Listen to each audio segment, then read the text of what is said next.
marketplace. What did Hippocrates say? Cure rarely, comma, comfort mostly, semicolon, console always. And what is consoling? What is consoling? Psychotherapy. So, today you people are not MDs and PhDs. You are the topmost doctors in the world. Because you are doing exactly what Socrates said. Not Socrates, our friend, our father, Hippocrates said. But we are all hypocrites. He was Hippocrates. And we took an oath in his name and immediately became hypocrites. Today, medicine is the biggest industry in the world. Cholesterol lowering alone is $1.72 trillion business. One company which sells cholesterol drugs gets on an average $15 to $18 billion profit. A cardiac stent, which is like your spring of the ballpoint pen, costs $10 to manufacture. Sold for $2,000. And the budget is $500 doctor's hospitality. And a company gets a small profit of $1,490 per stent. And of course, you don't get it for $2,000. The hospital will have add so many things that salt, then seasoning, etc., etc. It becomes about 3-4 lakhs. Now, what does it do at the end of the day? Nothing, because the blocks you see are not disease at all.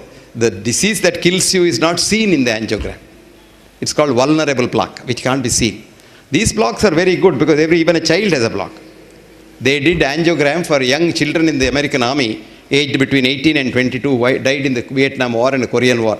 They had 4 vessel blocks, 3 vessel blocks. They were very healthy because God has given enough. That's called remodeling the heart. It's preconditioning it. These people with the block get a heart attack, they won't die. But if one gets a heart attack without a block, he will drop down dead. So, but we frighten that. We tell them, the sentence we use, you are sitting on a volcano. It might burst any minute. So the fellow says, can he go home and come back? He has talked to his wife. I don't know. On your way back home also you may die. So you better do it now. Do you know why? If the bakra goes out and talks to somebody, he may not come back.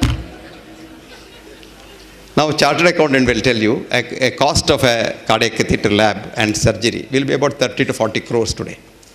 They don't put their money. They put some black money as this thing and then borrow it from the bank. There are obliging bankers who give you money. Now, having got the money, now calculate the interest. Calculate the other thing. So, you require minimum 4 bakras a day to run the show.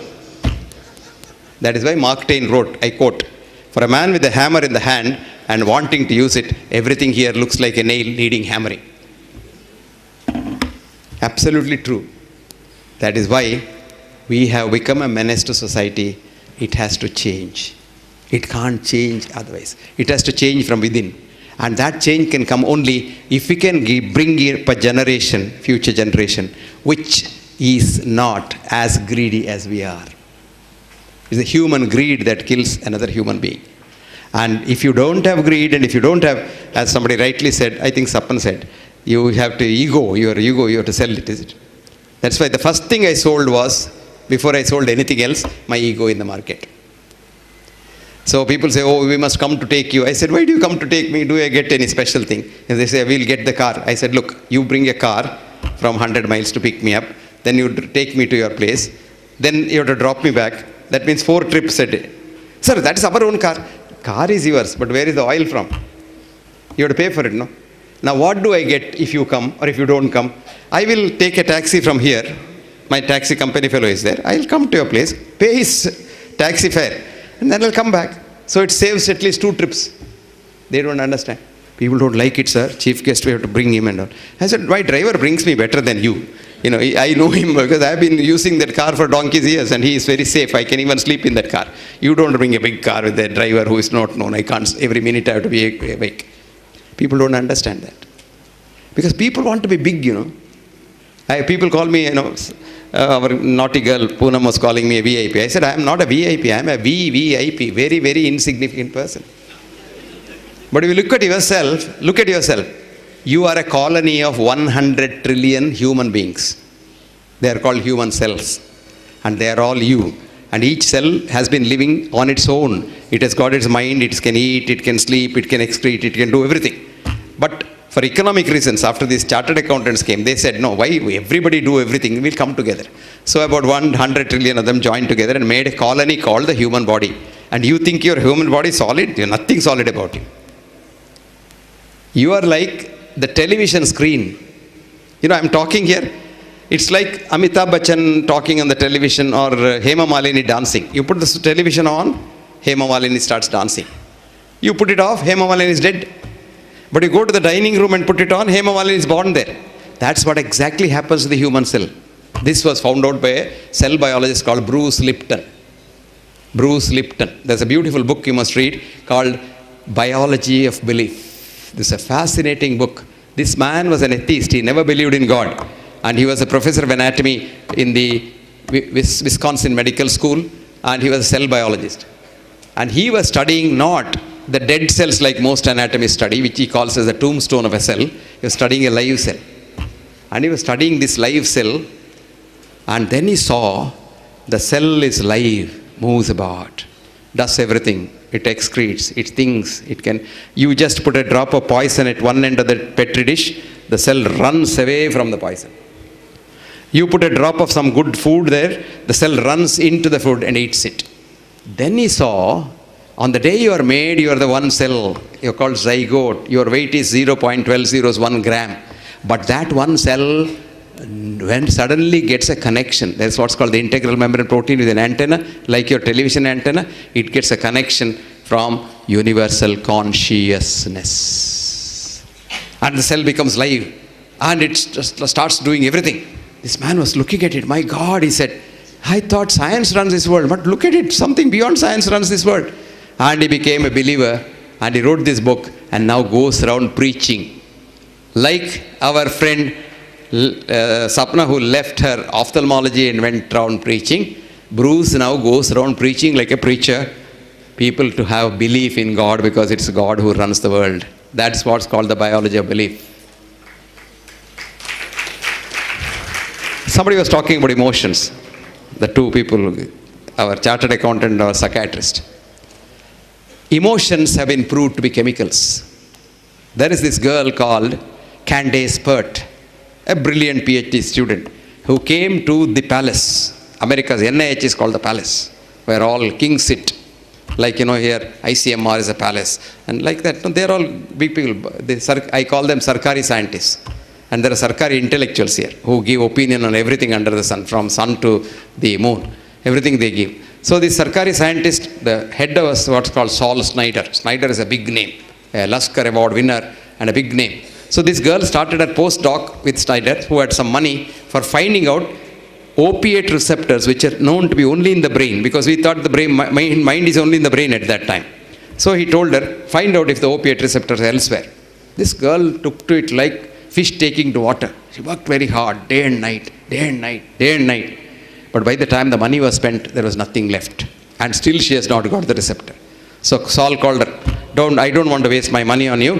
This research is over. You go and do something. I don't want you as a postdoc. But this girl said, I'm going to find it one day. Something inside her saying, I'm going to find it one day. So she told him, I don't want money, sir, but I'll continue in this lab.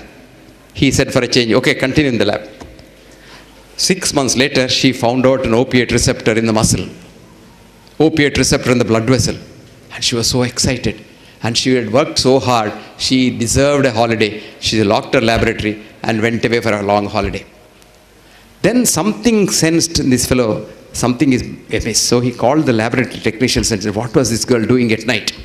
They said, sir, she was working on the same thing and she has found something. Is it? Then lock was removed at night. And he got the ledger and got all her data.